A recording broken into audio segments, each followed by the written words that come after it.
Petit. Et but. Oh, chute. Oh, une grosse chute ici à droite de la route. Zinedine. Oh non, pas ça. Pas aujourd'hui, pas maintenant, pas après tout ce que tu as fait. Allez. Chapuis, comme un grand, comme un champion anglais. Il va le faire, il va le faire. Il va faire voir tranquille au championnat du monde de Paris. On y attaque le Villarreal, ça fait sauter. Je crois qu'après avoir vu ça, on peut mourir tranquille. Enfin, le plus tard possible, mais on peut. Ah, c'est super. Eh ben bonsoir à toutes et à tous, bienvenue sur Sport 39. Alors re-bienvenue parce qu'on s'est déjà vu hier soir pour l'émission sur le triathlon de Charlin. Donc merci encore à vous toutes et à vous tous d'avoir été présents sur cette émission. Alors Sport 39, on essaye de réagir à l'actu en fonction de ce qui se passe. Il y a une actu assez importante, une info qui faut pas laisser passer à côté entre guillemets. L'intégration à l'INSEP, l'Institut national du sport et de l'expertise sportive, performance, je crois. Enfin, on demandera à Gabriel de nous épeler un petit peu l'appellation INSEP. En tout cas, on voulait faire un focus sur une judokate, Gabrielle Barbeau, qui va intégrer l'INSEP à la rentrée prochaine. Donc, c'est déjà une première concrétisation en soi. Donc on va l'accueillir. Si vous avez des questions, n'hésitez pas, c'est le but du média. Et puis on est parti.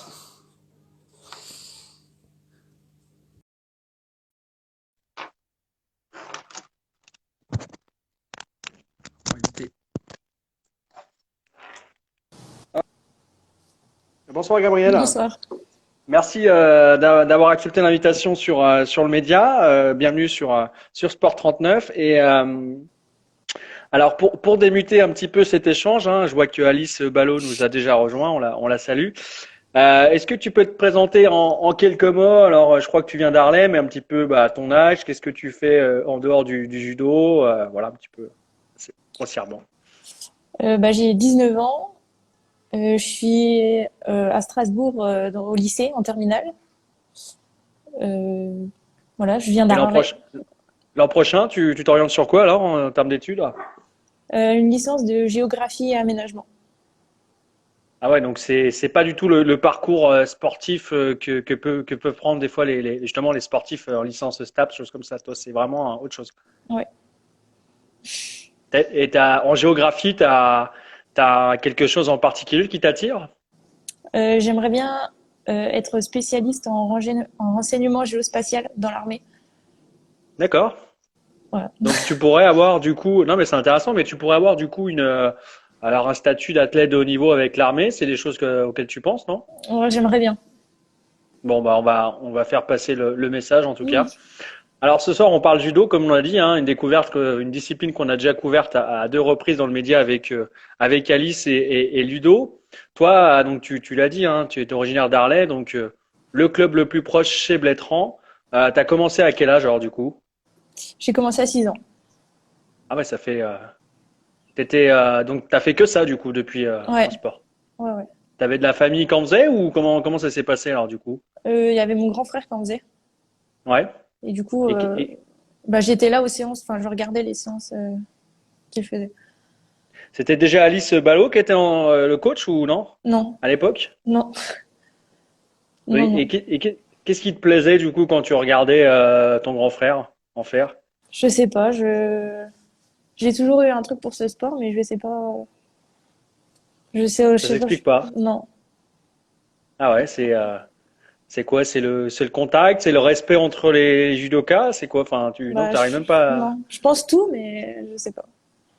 Ouais, ok. Alors du coup, on va revenir quand même sur l'actu chaude, c'est ton intégration à l'INSEP.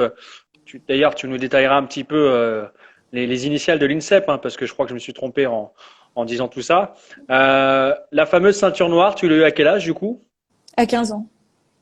C'est moyenne basse, c'est entre 15 et 16 ans en moyenne, c'est ça dans les ceintures noires? Ouais. Ouais, c'est ça. Alors justement, alors future championne olympique, Melaine, qui d'ailleurs c'est une des questions que j'allais poser sur la fin 2024. Est-ce que ça peut faire partie de tes objectifs? Moi, j'aimerais bien. Après, on va tout faire pour. Ouais, ouais, on reviendra d'ailleurs sur la concurrence en France notamment. Alors, tu as commencé à Blétrand, hein, on l'a dit, avant de partir ensuite à Champagnole et aujourd'hui Ponto Combo en région parisienne. Ouais. Comment ça se passe les entraînements? Parce que du coup, étant à Strasbourg, comment ça se passe? Bah, j'ai pas trop d'entraînement avec Ponto. Ouais. Mais par exemple, quand je vais en stage ou même pendant les vacances, j'essaye d'aller m'entraîner quand même avec le club. Alors, le choix du club, c'est par rapport au niveau. Tu peux nous expliquer un petit peu, parce que si je comprends bien, il y a des championnats par équipe et c'est peut-être pour la raison pour laquelle tu étais avec eux, c'est ça? Moi, j'ai quitté Champagnole parce que au niveau du budget, déjà, c'est plus difficile pour suivre les athlètes. Hmm. Et puis, j'étais un peu la seule à partir avec Alice en compétition.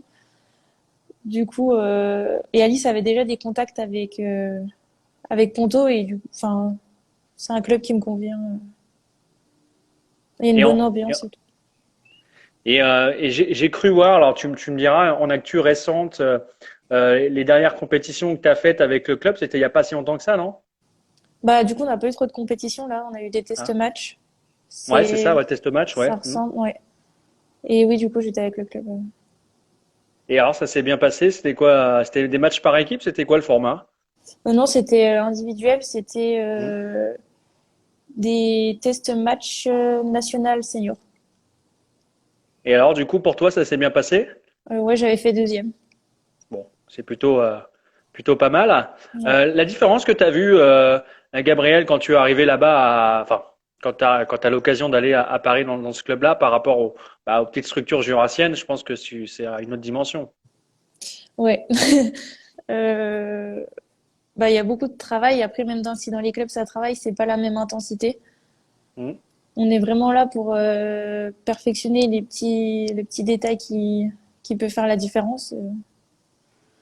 Mais après, nous, on a toujours une bonne ambiance. On n'est pas énormément. Il n'y a pas beaucoup d'athlètes. On n'est pas un gros club ou comme une usine un Ouais. peu, et du coup, il y a une bonne ambiance. Et comment ça se passe? Parce que peut-être à l'époque, c'est difficile d'avoir des partenaires de la même catégorie de poids. À l'époque, dans le Jura, tu arrives à trouver des partenaires plus facilement, j'imagine. Bah, déjà sur Strasbourg, il y a beaucoup de filles. Hmm. Et après au club, bah, on a à peu près une ou deux filles par catégorie, donc ça fait pas non plus énormément, mais pour faire de la technique, ça va. Moi, c'est la question que je me pose. Je pense que oui, mais dans les entraînements, vous alternez avec d'autres judokates de différentes catégories. C'est une importance de passer sur des sportives peut-être plus fines ou plus épaisses pour développer d'autres compétences. Comment ça se passe, ça? Ouais, bah moi je sais que par exemple je fais avec, bah là je suis en moins de 70 kilos. Hmm. Du coup, je fais avec des moins de 78. Je peux avec des moins de 63 ou même des moins de 57 kilos parce que ça fait plusieurs profils différents. Il y en a qui sont plus rapides que d'autres, plus grandes, plus petites. Enfin, du coup, il y a plusieurs profils différents qu'on peut retrouver en compétition. Et par rapport à tu parlais de taille, je me faisais hier le parallèle avec la boxe. Est-ce que alors là tu boxes pas, mais tu affrontes une judokate, est-ce que la taille a vraiment une incidence aussi comme en boxe alors en boxe c'est la longe, mais là c'est la prise en main le kimono. Enfin ouais c'est ça. Je sais plus comment on appelle le terme d'ailleurs. Non, bah il y a pas, enfin, en judo, tout le monde peut trouver sa place. Hmm. Chacun a son, ouais, enfin, chacun trouve sa place au judo. Il y a tous les Ouais c'est ça. profils. Ouais. Et alors, donc tu es passé par les sélections jeunes, hein, au Pôle Espoir Bourgogne-Franche-Comté à Besançon, c'est un peu le schéma classique. Depuis, alors à 18-19 ans, tu as déjà un petit palmarès que tu peux nous détailler? J'ai été deuxième et troisième des championnats de France cadet. Ah ben voilà déjà, ouais. Après aussi en cadet, j'avais fait les championnats du monde UNSS. Hmm. J'avais fait deuxième. Et puis voilà, l'année dernière, j'ai fait cinquième au championnat de France junior. Et ce genre de résultats, du coup, par rapport aux sélections nationales, choses comme ça, les groupes France, ce sont des résultats qui t'ont permis à l'époque d'être dans des stages nationaux, choses comme ça, c'est ça le but? Ouais, ouais, ouais. Hmm. Et alors, c'est ce qu'on disait en préambule de l'émission pour démarrer. L'actu, c'est un article du Progrès de Bernard Girard cette semaine qui annonçait donc ton intégration à l'INSEP. Est-ce que tu peux expliquer du coup pour celles et ceux qui ne connaissent pas l'INSEP, qu'est-ce que c'est? Et puis savoir un petit peu comment ça s'est passé, parce qu'il y avait des sélections, donc c'est intéressant de savoir un petit peu comment ça s'est passé tout ça. L'INSEP, c'est l'Institut national du sport, de l'expertise et de la performance. Donc, c'est là où il y a les champions. Mhm. Et moi, du coup, j'ai fait une demande sur le site de la Fédé. Ok. Et après, j'ai été convoquée pour faire un stage de détection. Donc, on était 5. Et après, plus tard, on a reçu, enfin, il y a les listes qui sont sorties. Donc, quelle personne allait à l'INSEP, quelle personne allait au collectif national, ceux qui allaient en Pôle France, etc. Donc là, t'as eu la réponse quand du coup? Ou je sais plus. Ah. Il y Et, a 3 et- semaines peut-être, un truc comme ça. ouais. Et quand tu reçois ce sésame, ce précieux sésame pour l'INSEP, comment tu réagis à l'instant? C'est quoi Ah, le sentiment que tu as? j'étais trop contente. Ouais. Ouais. Vas-y, t'as appelé, je J'ai pense, appelé mes directement. parents, ouais. Et puis Et après, j'ai prévenu Alice aussi. hmm Et puis mes entraîneurs de Ponto aussi. ouais, parce que là, c'est vrai que moi, je connais un petit peu l'INSEP pour côtoyer certains pongistes. On arrive là, comme tu le disais, dans entre guillemets ce qui se fait de mieux en France. Justement, les structures sont immenses, hein. J'ai eu l'occasion d'y aller une fois. Euh, Là, c'est encore un palier supplémentaire. Enfin, c'est presque. Pour toi, tu rentres dans le professionnalisme du judo. C'est quoi ton état d'esprit quand tu rentres là-dedans? Oh bah faire comme j'ai fait au Pôle Sport, au Pôle France. Je suis là pour m'entraîner, donc c'est Du pas. coup, c'est 1 à 2 séances par jour. Ça va être quoi le programme du coup pour toi en dehors des compètes, hein, je dis bien. Ouais, bah je crois que c'est ça. Je sais pas exactement, mais c'est à peu près ça, je crois. Et le déménagement à Paris, ça te fait pas trop peur, non? Ça va? Non, non, bah j'ai mon frère et ma sœur qui sont sur Paris, donc ça va. Bon, ça c'est déjà une bonne chose pour la stabilité et puis l'intégration, parce que c'est jamais simple. Il y a des carrières qui se défont à cause de ça aussi, donc c'est important d'être bien. En revanche, ce qu'on peut peut-être dire, Gabriel, c'est que intégrer l'INSEP, ça fait pas tout, dans le sens où ça garantit pas de performer au-dessus. Ça, c'est des choses que tes coachs t'ont alerté déjà avant d'arriver. Comment tu perçois ça, cette étape en fait, du coup? Moi, c'est plus mes parents. Ouais. Ils ont toujours voulu qu'on travaille à côté du sport. On assure toujours à l'école qu'on ait un projet d'avenir en dehors du judo. Oui, parce que c'est vrai que dans le judo, à partir d'Irinaire, derrière, les gens, il faut bien qu'ils vivent à côté, quoi. Enfin, c'est pas les revenus du judo qui font Ouais. leur vie, quoi. Donc, c'est sûr que c'est pas simple. On parlait de la rivalité dans ta catégorie de moins de 70. Est-ce que tu peux nous détailler, décrire un peu les autres tricolores en lice dans cette catégorie? Chez les seniors, déjà, il y a Margot Pinault. Donc, Hmm. c'est une franc-comtoise aussi. Ah bah voilà. Hmm. Elle va participer au jeu. Et il y a Marie-Ève Gaillet, qui, elle, est championne du monde. Donc ça va, il y a pas un gros niveau là. Non. Et après, Tu, tu- chez les juniors où c'est pas le même niveau, du coup. Toi, tu les as déjà affrontés, ces filles-là? C'est les deux que tu as citées ou Bah, pas en, encore? en stage à l'INSEP, mais pas en compétition. Et du coup, alors je sais pas comment ça se passe. Entre judokates, on se donne des conseils? Comment ça se passe? Bah, je faisais des combats avec elles sur l'INSEP où à chaque fois elles préparaient quelque chose. Hmm. Donc elles perdent pas de temps à essayer de nous faire évoluer. Elles sont dans Vous leur êtes plus là préparation. vous êtes plus là en comment, en cobaye, en sparring partner qu'autre chose, quoi. Ouais. Alors pour vous montrer, hein, je suis sur le site, c'est pour étayer tes propos sur la concurrence en France. Je ne sais pas si vous allez voir ou pas. Je suis sur le classement mondial de la Fédération internationale et les deux filles que tu as citées sont numéro place 1 et 2. Donc, c'est dire le travail que le niveau quand même. Et peut-être, hein, je sais pas si je peux avoir l'information, mais il y a un classement mondial junior. Alors, est-ce que du coup, tu as déjà fait des compétitions qui te permettent d'avoir un classement ou pas encore? Non, pas encore. Bon bah parce que là pour l'instant c'est une japonaise qui est en tête, donc Ouais. devant une marocaine. Alors c'est étonnant que, enfin, j'ai l'impression, on a déjà évoqué, je crois, avec Alice et puis Ludovic, que le judo c'est vraiment un sport international et il y a plus de petits pays que j'ai l'impression maintenant. Mm, c'est ça. Bah là, en ce moment, il y a les championnats du monde. Hmm. Donc, je pense que on voit la diversité des pays qui participent à un championnat comme ça.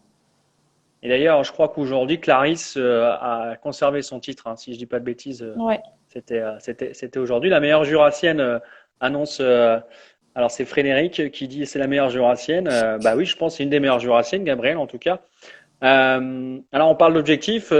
Tu as des objectifs à court, moyen, long terme. C'est quoi un petit peu ce que tu vises dans les années à venir?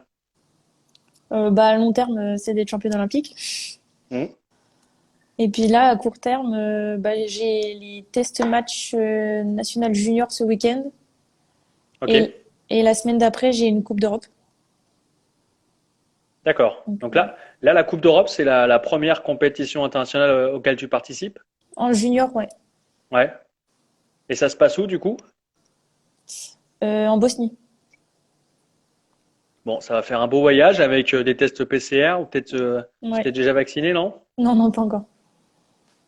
Alors j'ai vu en préparant l'émission, Gabriel, alors c'est comme ça, on consulte le profil et j'ai vu que tu étais parti au Japon. Alors si tu peux nous réexpliquer un petit peu cette expérience hein, qui doit être super enrichissante dans le pays du judo. C'était quand que tu étais parti? Je suis partie aux vacances de la Toussaint en 2018 Hmm. avec la Ligue Bourgogne-Franche-Comté. Et c'était un truc de ouf. C'était Vous vraiment étiez bien. parti 15 jours, non? C'était quoi le temps Ouais, c'était 10 jours. Donc on a le temps de se faire en décalage horaire, d'enchaîner tout Ouais, de suite, ouais. ouais. Ouais, c'était Bon. vraiment bien. Et alors, je vois un commentaire de Frédéric qui annonce que tu vas toutes les mettre sur le dos. Justement, en parlant de dos, alors ça peut être l'objet d'une prise, hein, d'une technique. Est-ce que tu as une prise favorite? C'est quoi un petit peu ta spéciale, comme on dit dans le jargon? Moi, j'ai pas trop de spécial. Je suis plutôt opportuniste. Hmm. Après, moi, j'aime bien quand je réussis à mettre un balayage. Alors, c'est quoi? C'est Isaguruma ou c'est Tsatsae Tori Komiyashi? Moi, ce qui vient.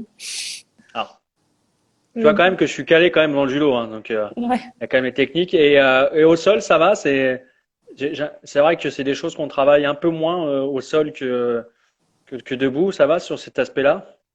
Bah, nous, à Strasbourg, on travaille tous les mercredis au sol. Hmm, Et du coup, moi, je me sens plutôt bien au sol, plutôt à l'aise. hmm. Donc, voilà. Là où tu as des axes de progression, Gabriel, c'est plus peut-être hein, sur le physique, non? Enfin, sur le développement, je pense. Bah, par rapport aux filles sur Paris, je pense que c'est plus le kumikata, donc la garde. Ok. Hmm. Parce que les filles là-bas, elles sont vraiment précises. Elles lâchent pas. Elles ont vraiment de la poigne. Et du coup, c'est la grosse différence avec les pôles France. Alors, je crois qu'il y a Matt qui a été immobilisé par toi au sol parce qu'elle dit elle est trop forte au sol. Peut-être un retour d'expérience. D'ailleurs, cette prise de garde qu'on voit souvent dans les rencontres, alors des fois, ça fait des matchs vraiment fermés parce qu'il n'y a pas d'ouverture. Il y a des gens, hop, il s'attrape, il arrive à s'esquiver, tac. C'est des fois c'est pour le spectacle, c'est pas top des fois le judo. Il y a eu des règles, des nouvelles règles qui sont arrivées, choses comme ça, mais on a déjà évoqué avec Alice, mais des fois ouais c'est pas, ouais des fois c'est un peu bizarre quoi. Ouais. Bah après, le principal, c'est de gagner. Peu importe. Alors effectivement, je rejoins, je pense que c'est Alice qui commente au nom du club de Blétran, hein, qui dit que tu n'oublies pas d'où tu viens. C'est d'ailleurs une des questions que j'allais te poser sur un petit peu l'importance de revenir de temps en temps dans le Jura, sur d'où tu viens. Ça te permet de relâcher, c'est quoi alors du coup, tu reviens souvent? Euh, Bah, je reviens quand je peux. Quand, Ouais. Après, ouais, j'aime bien revenir parce que j'ai l'impression que c'est plus du loisir quand je reviens que la semaine, du coup, c'est un rituel, c'est genre mon quotidien. Et le week-end, c'est plus un loisir, du coup. Ok. Il y a deux questions qui arrivent, hein, qui sont très intéressantes. On va les poser sur, notamment, comment tu gères le stress en compétition? Pose Esgore. Et la deuxième question, c'est ce qui peut arriver, hein, est-ce que tu as peur de l'échec? Demande Ninon. Bah, comment je gère le stress, j'en sais rien. T'as pas de stress? Bah, j'ai un stress, mais je sais pas, il est positif. Je gère pas le stress. Non. C'est un stress un peu plus, on va dire, d'adrénaline, choses comme ça, d'envie. Ouais, bah, je sais que s'il est pas là, c'est pas un bon jour de compète. Ouais. Et ça peut malheureusement arriver. Justement, en termes d'échec, alors, euh, quel a été malheureusement depuis le début de ta carrière l'échec, le pire échec auquel tu as été confronté? Bah, je dirais c'est quand j'ai fait troisième au championnat de France cadet. Hmm. Euh, T'étais favorite, non? T'avais l'étiquette, non? C'était quoi le... ouais. Hmm. Et je perds en quart de finale. Et comme Et ça, avec le recul, ouais, comment tu analyses du coup? bah, je sais pas. Je, j'ai toujours un peu mauvaise. Ah ouais, Ouais. ok. Bah, j'étais là pour gagner les championnats de France. J'étais pas là pour faire troisième. Hmm. Donc même maintenant, je suis pas toujours pas contente de cette compétition.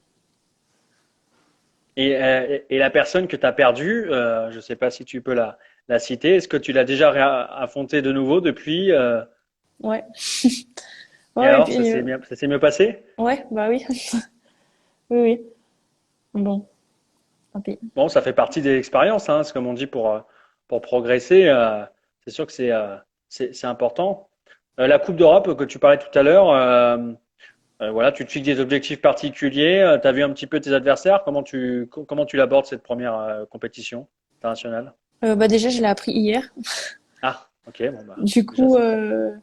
je sais pas trop. Moi, j'y vais pour voir ce que ça donne un peu à l'international en junior.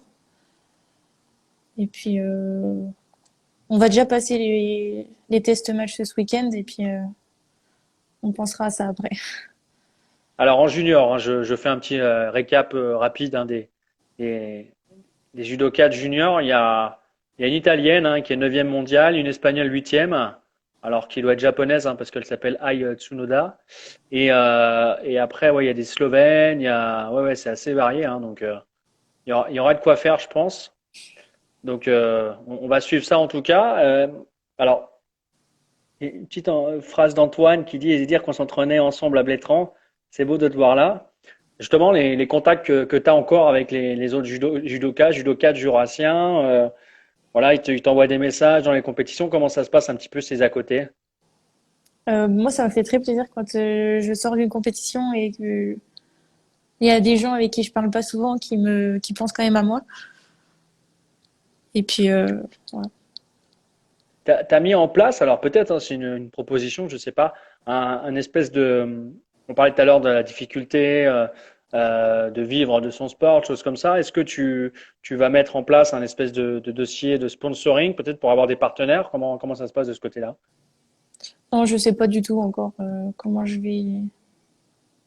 ça va se passer ce côté financier l'année prochaine. Ouais, parce que peut-être une partie est prise en charge par la Fédé sur les déplacements, les compétitions, comment ça se passe, tu sais, non?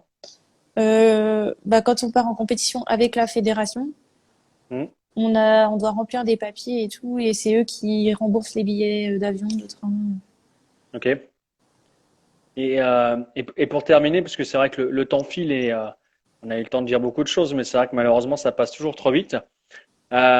Aujourd'hui, Gabriel, quand tu regardes quand tu jettes un petit regard en arrière comme ça sur ton parcours, euh, qu'est-ce qui te rend le plus fier du coup